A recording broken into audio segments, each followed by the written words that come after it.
Allora, rieccoci insieme, siamo sempre in studio con Gianni Belloni, che è direttore del CDV.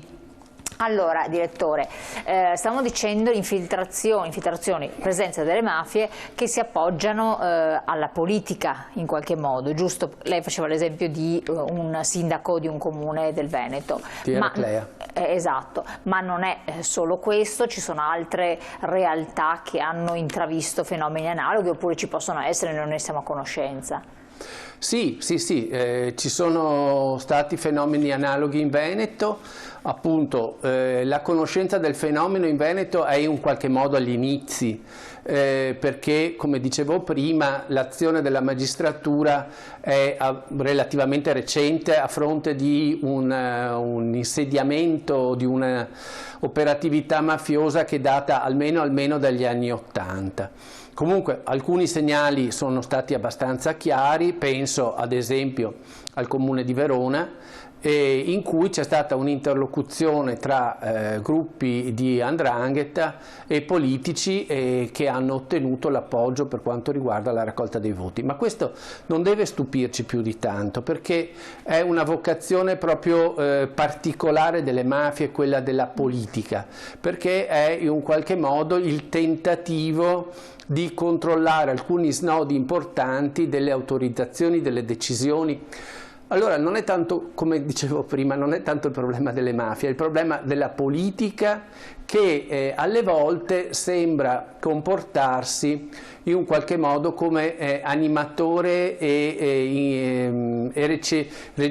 chi riceve un po' tutte le domande del territorio senza distinguerle, senza selezionarle, no? Se tu mi porti tot voti va bene, qualsiasi sia la tua domanda o la tua istanza. Se fai economia, qualsiasi tipo di economia tu faccia, anche se è dannosa per l'ambiente, comunque assicura manodopera, comunque fa girare soldi. Allora questo tipo di mentalità per cui la politica non seleziona le domande, le istanze, ma le accoglie tutte purché siano utili, quello è un po' il motorino di questo tipo di dinamiche devastanti alla fine. Voi in qualche modo nella vostra ricerca, nel vostro questo centro di documentazione, di inchiesta sulla criminalità, avete collaborazioni con l'autorità giudiziaria, avete accesso anche a dei documenti d'archivio, per carità non delle indagini in corso naturalmente? Ma diciamo che il nostro lavoro di studiosi, analisti, giornalisti è un lavoro distinto dal lavoro di repressione e di contrasto senza dubbio, alla criminalità organizzata.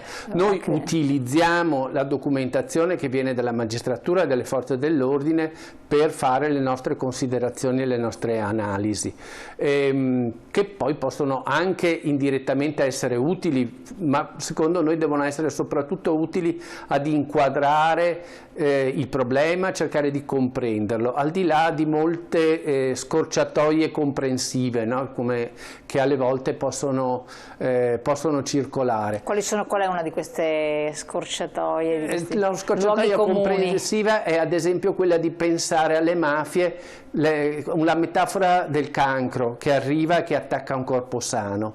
Quella è una metafora molto efficace che si comprende immediatamente, però a mio parere non aiuta a comprendere che cosa sta accadendo, perché le mafie non attecchiscono in un corpo sano, attecchiscono in un corpo che ha già molto ben evidenti i sintomi della malattia, perché le mafie non si rivolgono a circuiti imprenditoriali integerrimi, ma scambiano competenze, favori all'interno ad esempio di reati fiscali che sono già nella pratica o comunque accettabili per pezzi dell'imprenditoria, così come l'interlocuzione con pezzi della politica che non si fa particolari problemi.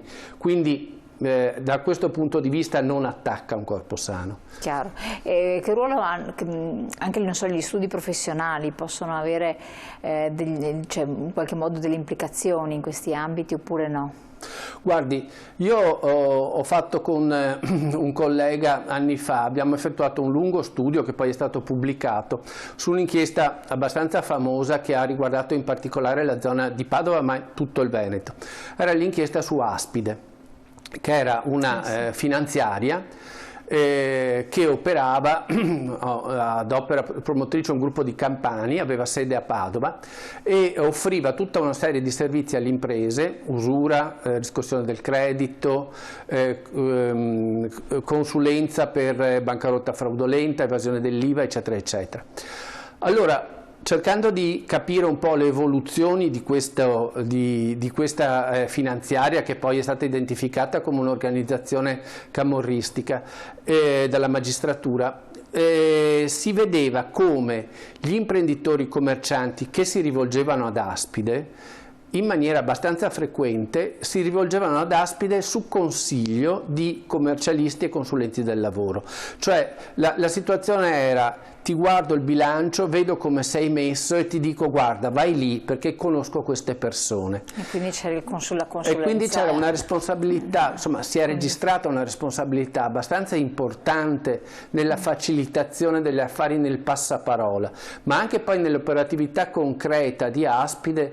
Il ruolo di notai, commercialisti è stata importante. Io so che da questo punto di vista negli ultimi anni c'è una fortissima mobilitazione in termini di formazione e di sensibilizzazione da parte degli ordini professionali. Questo è un dato da tenere presente, perché aiuta insomma in qualche modo. Un attimo solo, direttore, chiedo alla regia se mi rimettono in onda il messaggio che era uscito poco fa, che non siamo riusciti a leggere. Vediamo un attimo. Ma secondo lei la mafia è presente in Veneto anche sui negozianti, e dove? Dato che devo aprire un'attività vorrei saperlo, grazie. Ma su questo io mi baso su quanto affermato da un magistrato di cui abbiamo tutti molta stima, perché insomma è stato il protagonista delle inchieste più importanti e che ha sempre dei giudizi molto equilibrati e penetranti su questo, e lui esclude che ci sia, cioè comunque dice che non esiste, non è emersa, non è conosciuta, non c'è un lavoro di estorsione a tappeto sul livello commerciale. E quindi io faccio riferimento a questo, insomma, da questo punto di vista. Poi quello che può accadere nelle evoluzioni, per carità, però questo perché il tipo di operatività mafiosa è su altri livelli, insomma, da questo punto di vista. Oppure nell'evolversi di un'attività sostanzialmente, quindi potrebbe anche essere questo. Poi entrando nello specifico di questa vostra recente indagine, c'è il comparto del lavoro, il mondo del lavoro, e quindi muovere tante persone, tante forze lavoro che sono elementi economici di rilievo. Che cosa c'è? Cosa è emerso per voi, secondo voi? Cosa c'è dietro?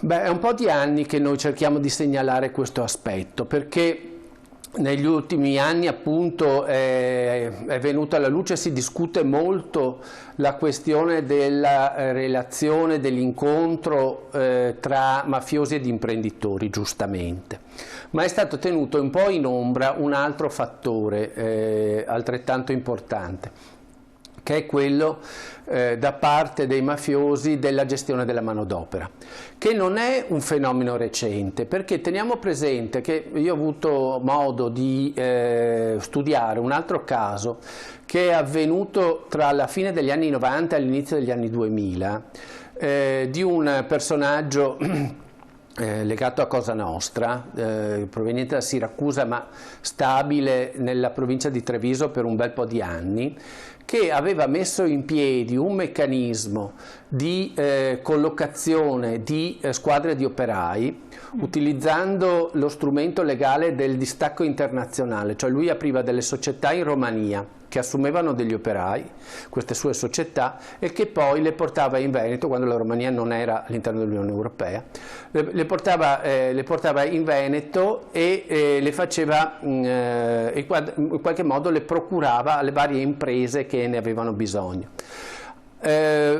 Si trattava di un business molto importante. Lui in alcuni periodi movimentava circa 900 operai, cioè quindi molte squadre per moltissime imprese, soprattutto metalmeccaniche del Veneto, che avevano la necessità di avere degli operai in alcuni picchi di produzione e poi non averli più, insomma. Ovviamente questo lavoro che lui faceva lo faceva esente previdenza, esente tasse, esente assicurazione, esente qualsiasi cosa, quindi a dei costi molto concorrenziali, e con livelli di sfruttamento non male. Ecco, allora, questo esempio di questo personaggio che si chiamava Pitarresi, dell'inizio degli anni 2000 fino agli anni 90, insomma, poi ne sono seguiti altri, perché l'utilizzo la gestione della manodopera è un servizio utile, tra virgolette, per le imprese, perché è concorrenziale. Le mafie hanno una capacità di disciplinare, no? Di far star zitti e buoni gli operai, i dipendenti, perché hanno delle risorse da questo punto di vista, potete immaginarvi quali, e procurando lavoro a persone disperate, persone in difficoltà, sono persone che poi alla fine gli devono un favore e quindi sono anche consenso. Teniamo presente che a Caorle, non